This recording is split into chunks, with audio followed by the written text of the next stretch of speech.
Take your time, watch my videos, and you can do it yourself. And the airbag light went out. Sweet! I'm not gonna lie, I'm pretty nervous right now. I've got all the airbags back in, the seats back in, the seats hooked up, the seats belts hooked up, everything's back together as far as I know. Got my scan tool hooked up.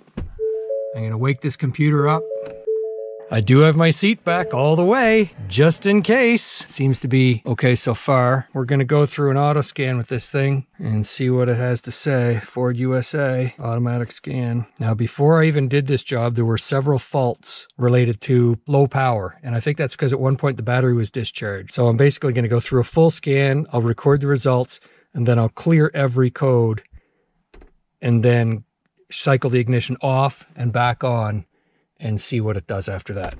After clearing the codes, I rescanned all of the modules and you can see they're all green, including the one related to restraint control module, ABS, that had a problem. And then there's one around airbags. And so they're all green. So I'm super thrilled about that, but I haven't started the vehicle. So I'm gonna turn the ignition off and now I'm gonna start it.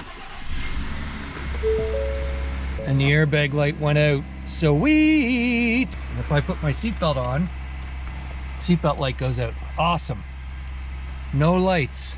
Well, who would have thought that an airbag replacement job and seatbelt repair would require drill and tapping and threading to extract broken bolts? This has been quite a learning experience for me. I'm a pretty advanced do-it-yourself guy, and this was a bit nerve-wracking at times, not so much because of airbags and the risk of them going off and so on, but little plastic trim and little tiny screws that could get cross-threaded, you know, not wanting to damage the headliner, things like that. But in the end, we got it. Take your time, watch my videos, and you can do it yourself.